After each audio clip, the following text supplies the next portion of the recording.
Kamusta po kayo? Ako po si Dr. Emmanuel Ramos.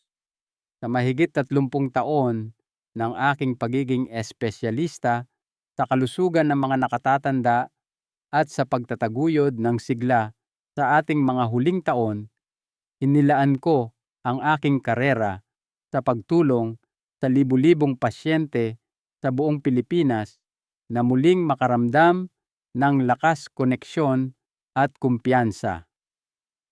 Mismo ko pong nasaksihan kung paano, halimbawa, ang isang 72 anyos na lolo na 15 taon nang nahihirapan sa intimasya ay nabago ang kalagayan sa loob lamang ng ilang linggo, hindi sa pamamagitan ng tableta o operasyon, kundi dahil sa tamang uri ng alak o wine.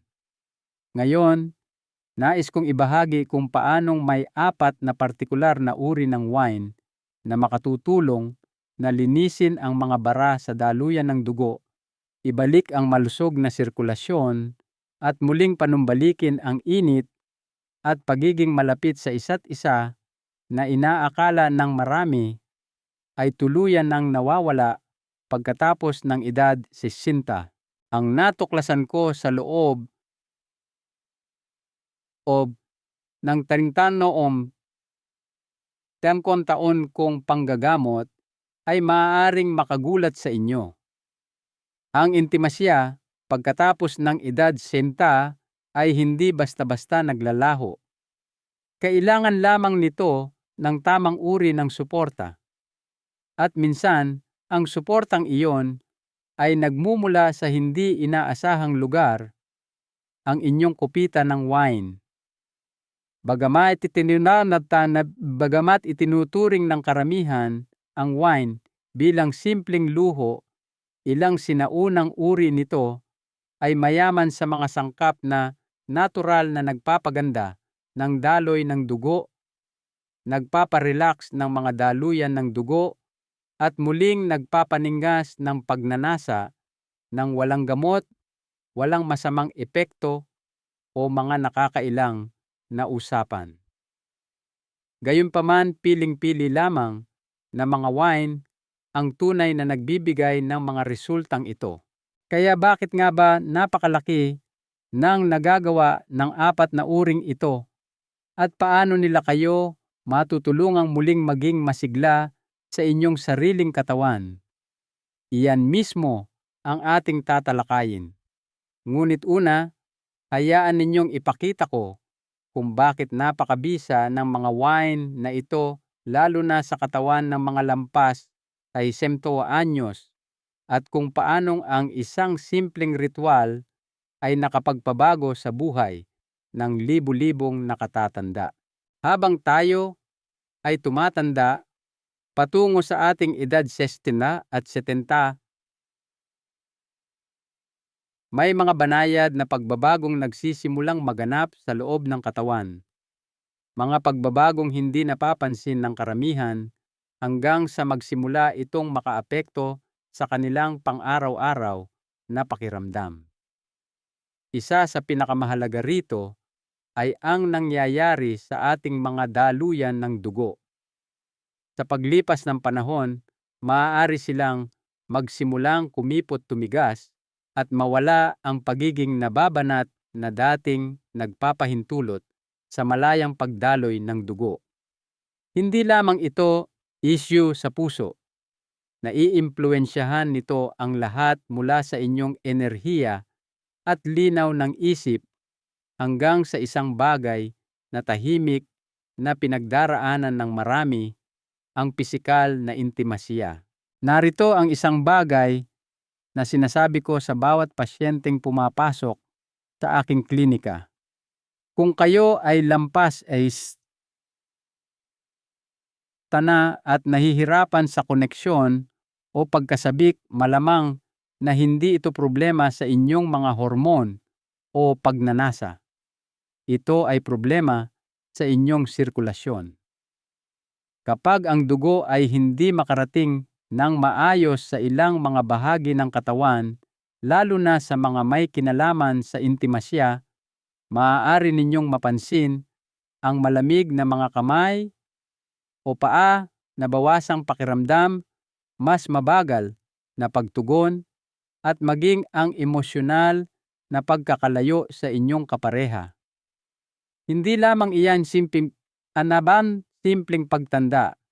Madalas iyan ay problema sa daloy ng dugo. At ang magandang balita, ito ay isang bagay na maaari ninyong gawan ng paraan. Ang ikinagugulat ng marami sa aking mga pasyente ay maaaring bahagi ng solusyon ay nasa kanilang tahanan na sa anyo ng wine. Ngayon, hindi ko tinutukoy ang kahit anong wine lamang o ang labis na pag-inom. Kabaligtaran pa nga. Kapag ginamit ng tama at katamtaman lamang, may mga partikular na uri ng wine na nakatutulong sa sirkulasyon sa kahangahangang paraan. Ang ilang partikular na pulang wine ay mayaman sa mga natural na sangkap tulad ng polyphenols, flavonoids at resveratrol. Ang mga sangkap na ito ay tumutulong magpa-relax ng mga daluyan ng dugo, bawasan ang pamamaga at pabutihin ang paghahatid ng oxygen sa buong katawan. Hinihikayat ng mga natural na sangkap na ito ang katawan na gumawa ng mas maraming nitric oxide, isang mahalagang molekula na nagbibigay hudyat sa inyong mga daluyan ng dugo na bumuka. Sa mas mahusay na sirkulasyon, madalas na mas alerto ang pakiramdam ng mga tao, mas konektado, at mas bukas sa pisikal na pagiging malapit. Hindi ito pangunahin tungkol sa alkohol. Ito ay tungkol sa kung ano ang nasa loob ng ubas. Ngunit hindi lahat ng wine ay may ganitong epekto. Tanging ilang partikular na uri lamang na itinanim at prinoseso sa tamang paraan ang nagbibigay ng sapat na aktibong sangkap para makagawa ng makabuluhang pagkakaiba. Yan ang dahilan kung bakit ginagabayan ko ang aking mga pasyente patungo sa 4 na partikular na uri ng wine na palaging nagpapakita ng mga resulta sa pagpapabuti ng daloy ng dugo, intimasya, at pangkalahatang sigla ng walang gamot, reseta o masamang epekto. Ating tingnang mabuti kung ano-ano ang mga ito at bakit sila epektibo. 1. Pinot Noir, ang kampeon sa sirkulasyon. Nang una kong sinimulang irekomenda ang Pinot Noir sa aking mga nakatatandang pasyente, hindi ko inaasahan ang mga kwentong maririnig ko makalipas lamang ang ilang linggo. Isang ginoo edad 67, si Mang Nestor, ang pumasok sa aking opisina na may luha sa kanyang mga mata. "Doc Manny," sabi niya, "hindi ko akalaing mararamdaman ko pa ulit ang ganoong klaseng koneksyon sa aking asawa. Ilang maliit na kupita lang pala ng tamang wine na ininom ng may kamalayan at tamang intensyon ang kinailangan. At ang wine na iyon ay Pinot Noir. Ang nagpap-espesyal sa Pinot Noir ay hindi lamang ang lasa o ang pagiging elegante nito. Ito ay kung ano ang nakatago sa loob ng mga balat ng ubas. Ang uri na ito ay naglalaman ng ilan sa pinakamataas na natural na antas ng resveratrol, isang makapangyarihang sangkap na napatunayang sumusuporta sa pagiging nababanat ng mga daluyan ng dugo. Sa mas simpleng salita, tinutulungan nito ang inyong mga arterya at ugat na bumukas muli, na nagpapahintulot sa dugo na mas malayang dumaloy, lalo na sa mga bahagi ng katawan na kritikal para sa pisikal na pagiging malapit at koneksyon.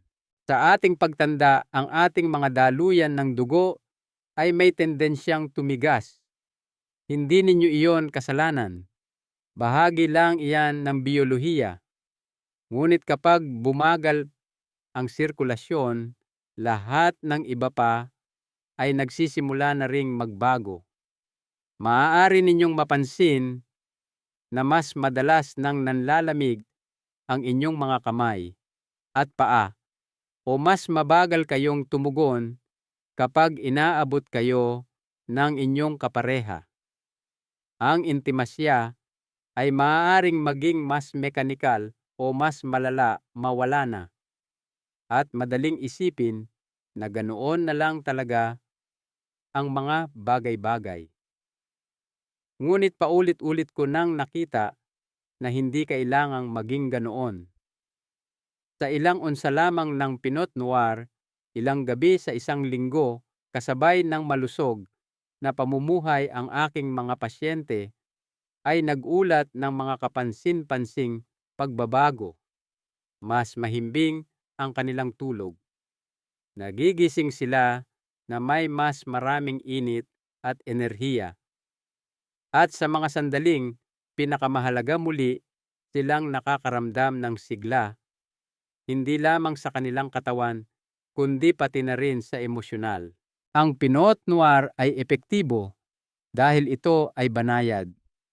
Hindi nito binabaha ang sistema o pinipilit ang isang reaksyon tulad ng maaaring gawin ng gamot. Dahan-dahan nitong sinusuportahan ang kung ano ang sinusubukan ng gawin ng inyong katawan, bumukas, dumaloy at kumonekta. Ibinabalik nito ang daloy, kapwa pisikal at sa relasyon. Mayroon ding magandang simbolismo rito, isang wine na kilala sa kanyang makinis at malasutlang tekstura na tumutulong ibalik ang makinis na ritmo ng pagiging malapit sa pagitan ng 2 taong maaaring nakalimutan na kung gaano kasarap ang simpleng magkalapit. Ngunit ang Pinot Noir ay simula pa lamang. May isa pang wine na madalas kong tawaging tagapagtanggol ng arterya at ito ay gumaganap ng kasing halagang papel sa pagtulong sa puso at katawan na muling matuklasan ang kanilang natural na ritmo.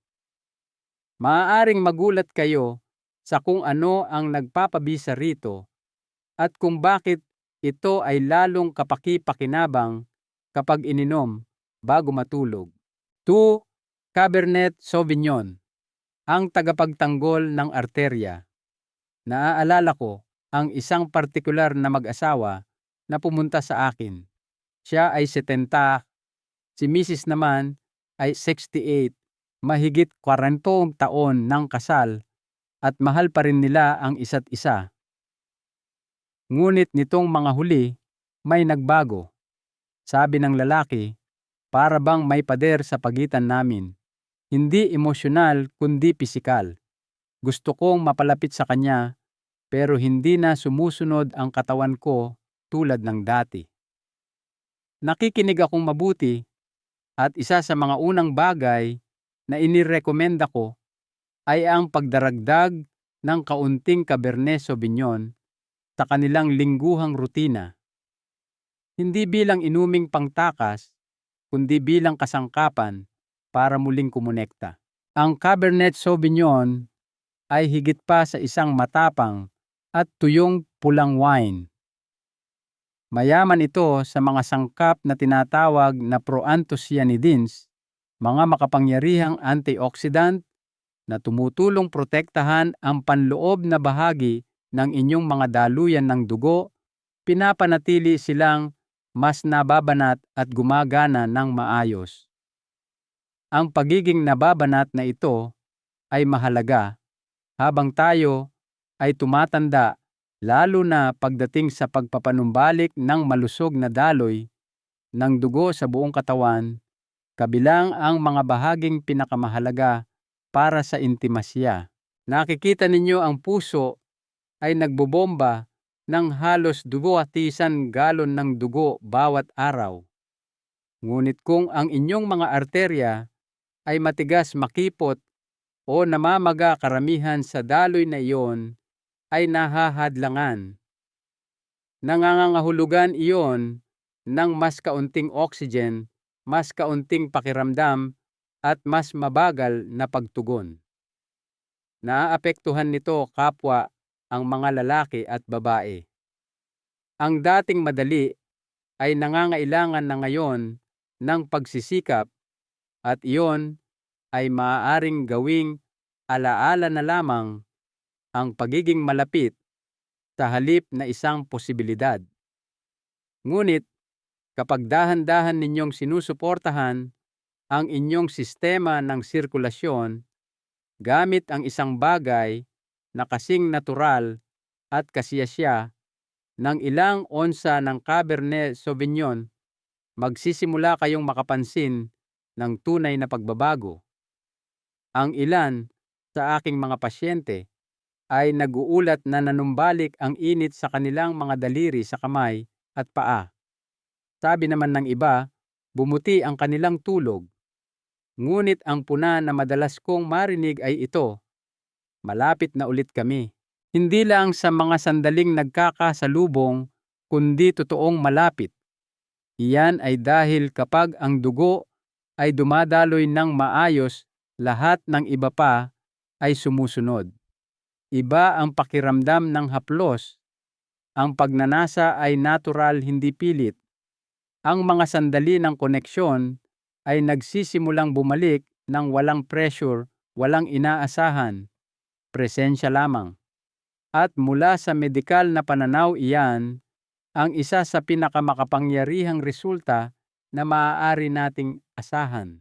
Ang pinakamainam na oras para uminom ng Cabernet Sauvignon ay sa gabi, sa maliit na bahagi lamang, marahil kasabay ng magaang hapunan.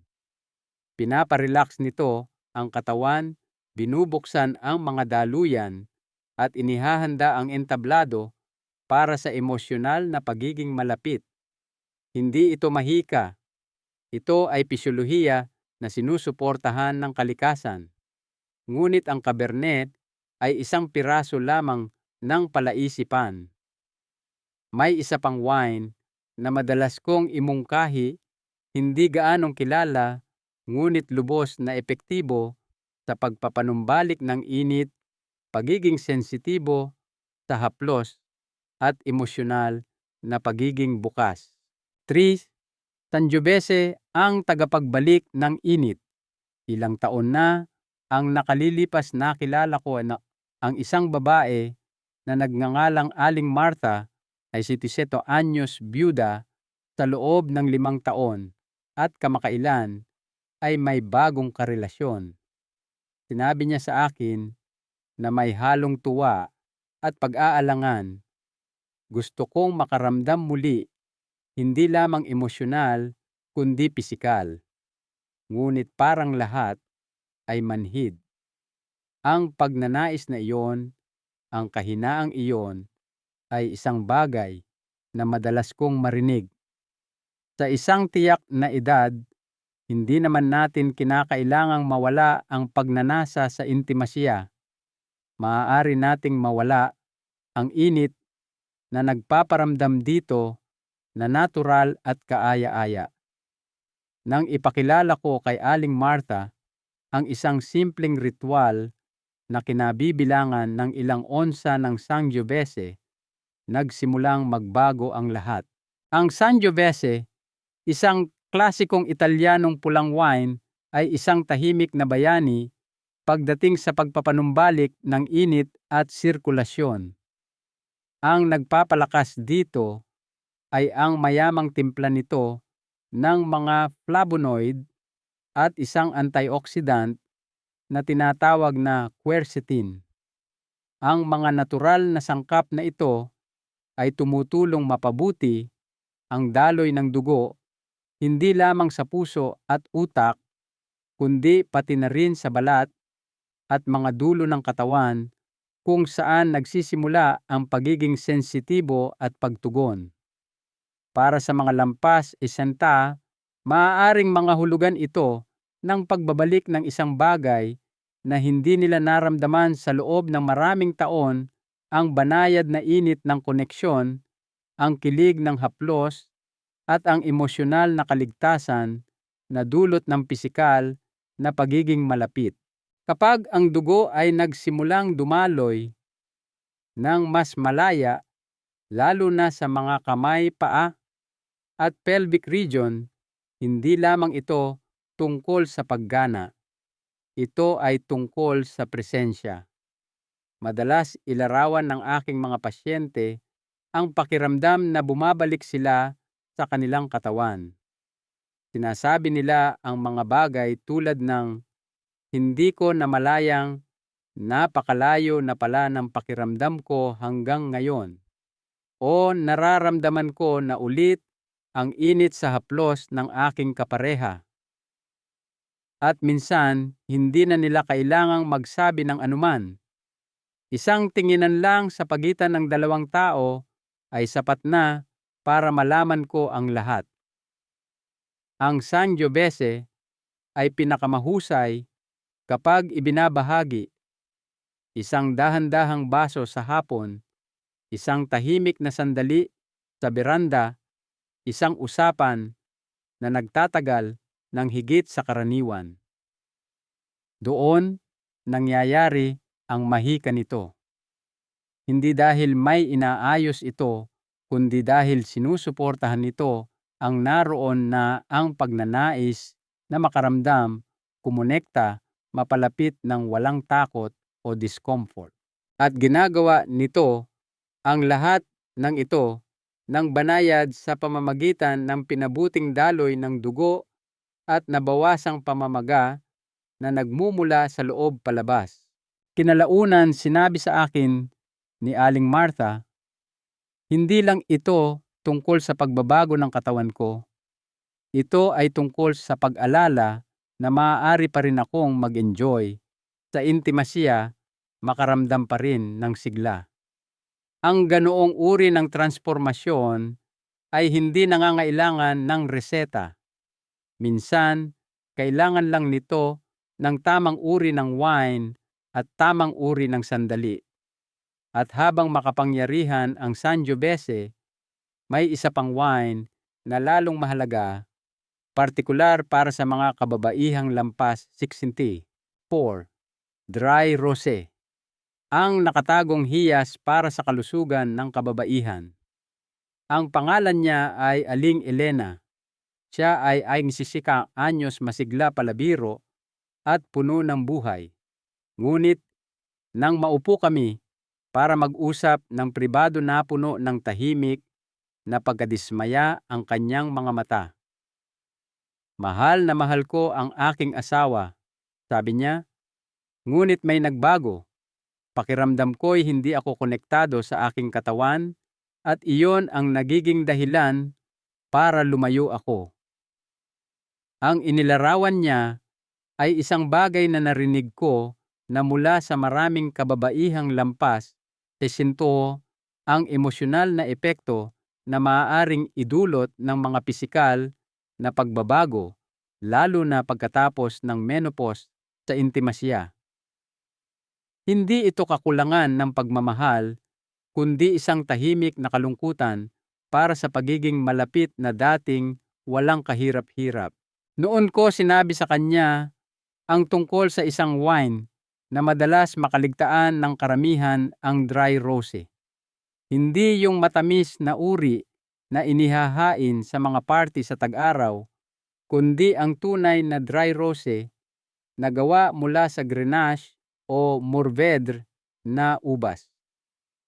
Ang mga wine na ito ay magaan sa alcohol, ngunit mayaman sa polyphenols, lalo na yung mga sumusuporta sa microcirculation o daloy ng dugo sa mga delikadong tissue. Para sa mga kababaihan, lalo na ang ganitong uri ng suporta ay maaaring makagawa ng pambihirang pagkakaiba. Habang tayo ay tumatanda, natural na bumababa ang daloy ng dugo sa mga sensitibong bahagi. Banayad lang ito sa simula. Nabawasang pagiging sensitibo, bahagyang pagkatuyo, discomfort, kung saan dati ay komportable. Sa paglipas ng panahon, Ang mga pisikal na pagbabagong iyon ay nagsisimulang makaapekto rin sa emosyonal na karanasan ng intimasya. Ang rosé, kasama ang banayad nitong katangian na nagpapaluwag ng mga ugat vasodilating properties, ay tumutulong na labanan ang prosesong ito. Hinihikayat nito ang sirkulasyon hindi lamang sa puso at utak, kundi sa mga lugar kung saan madalas maramdaman ng mga kababaihan ang epekto ng pagtanda ng pinakamatindi. Nang sinimulan ni Aling Elena na isama ang ilang baso ng dry rosé sa kanyang linggo, palaging may kasamang pagkain, palaging katamtaman lamang, napansin niya hindi lamang ang mga pisikal na pagbabago, kundi pati na rin ang mga emosyonal. Hindi ito tungkol sa pagiging bata muli, sabi niya sa akin kinalaunan. Ito ay tungkol sa pakiramdam na konektado ako sa aking sarili. At mula roon, lahat ng iba pa ay naging mas madali.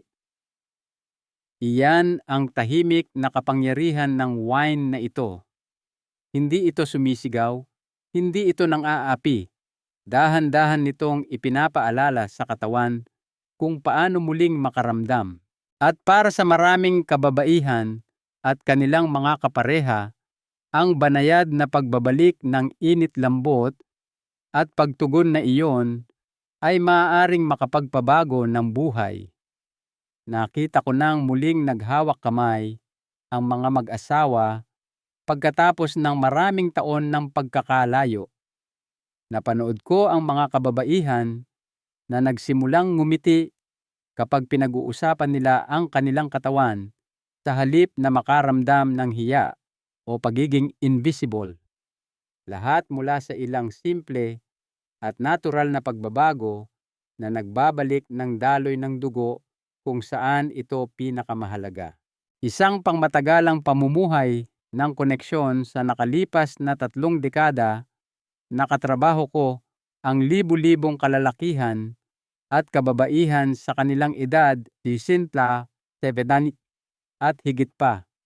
Nakaupo ako sa harap ng mga taong inakala na ang kanilang pinakamakabuluhang sandali ng intimasya ay tapos na. Narinig ko ang tahimik na kalungkutan sa kanilang mga boses, yung uri na hindi palaging lumalabas sa mga resulta ng laboratorio o medical na chart. At gayunpaman, nasaksihan ko rin ang tahimik na kagalakan na bumabalik kapag ang isang bagay na kasing simple ng sirkulasyon ay nagsisimulang bumuti. Kadalasan ang kagalakang iyon ay nagsisimula hindi sa isang klinika o sa isang reseta, kundi sa paligid ng hapagkainan na may ibinabahaging baso ng wine. Bawat isa sa 4 na wine na ibinahagi ko sa inyo, Pinot Noir, Cabernet Sauvignon Sangiovese at Dry Rosé, ay may taglay na kakaiba. Ang Pinot Noir ay nagbubukas ng mga daluyan ng dugo at nagbabalik ng pakiramdam ng sigla. Ang Cabernet Sauvignon ay nagtatanggol sa mga arterya, tinutulungan ang puso na maghatid ng dugo ng mas madali. Ang Sangiovese ay nagpapainit sa katawan, ginigising ang haplos at presensya. At ang rosé ay tumutulong sa mga kababaihan na mabawi ang pagiging sensitibo at kumpiyansa. Ngunit higit pa sa agham, ang tunay na inaalok ng mga wine na ito ay ang pagbabalik sa ritual, isang pagkakataon na magdahan-dahan magbahagi ng isang baso, lumikha ng espasyo para sa mga hindi minamadaling usapan at mas malalim na koneksyon. Napakarami sa atin ang gumugugol ng maraming taon na nakatuon sa kaligtasan, pagpapalaki ng pamilya, pagbuo ng karera. Pagkatapos, bigla na lang mayroon na tayong oras muli, oras na maaaring pakiramdam ay tahimik o kahit walang laman. Natuklasan ko na kapag sinimulan ng mga mag-asawa ang ritual na ito, idinadagdag ang mga wine na ito sa kanilang linggo hindi lamang para sa mga benepisyo sa kalusugan, kundi bilang isang ibinabahaging gawain na babago nito ang tono ng kanilang relasyon. May lambot na bumabalik isang tingin na nagtatagal. Ang katawan kapag naibigay, ang kailangan nito ay tumutugon sa paraang banayad at malalim. Ang init na iyon, ang pagiging malapit na iyon, ay hindi nawala sa panahon.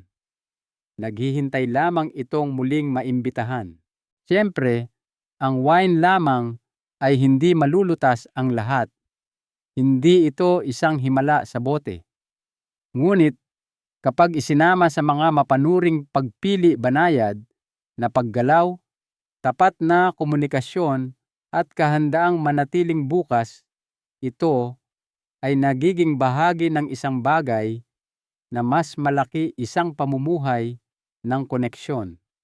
Isang pamumuhay na nagpapalusog hindi lamang sa puso at katawan, kundi pati na rin sa mismong relasyon. Ang pinakamahalagang aral sa buhay na maiaalok ko ay ito: huwag maghintay ng diagnosis o krisis bago simulan ang pangangalaga sa inyong sirkulasyon at intimasya. Magsimula ngayon sa maliliit at intensyonal na mga hakbang. Magsalin ng isang baso ng pinot at maupo kasama ang inyong kapareha. Magluto ng magaang hapunan at buksan ang isang kabernet. Magbahagi ng alaala, tawa, halik. Ito ang mga sandaling nagpapatibay sa mga arterya ng inyong relasyon, tulad din ng pagsuporta nila sa mga nasa inyong katawan. Hindi pa kayo lampas sa inyong kasibulan. Hindi pa kayo masyadong matanda para muling matuklasan ang saya, pagiging malapit o pagnanasa. Sa katunayan, sa maraming paraan, ang kabanatang ito ng buhay ang may pinakamalalim na kapasidad para sa pag-ibig at koneksyon, dahil ito ay binuo hindi sa pagmamadali kundi sa presensya. Kaya para sa inyong susunod na baso, sa init na dulot nito at sa buhay na naghihintay pa ring lubusang maisabuhay, kung ang mensaheng ito ay nakaantig sa inyo o nagpaalala sa inyo na ang pagiging malapit at sigla ay hindi kailangang maglaho sa pagtanda, mangyaring maglaan ng sandali para i-like, i-share ang artikulong ito sa inyong mga kamag-anak at kaibigan o mag-iwan ng komento sa ibaba. Ang inyong kwento, inyong boses at inyong presensya ay mahalaga. Hindi ninyo alam kung sino pa ang maaaring mangailangan marinig na hindi pa huli ang lahat para muling makaramdam ng sigla. Ipagpatuloy natin ang usapang ito at mangyaring mag-subscribe para sa higit pang kaalaman tungkol sa malusog at masiglang pagtanda.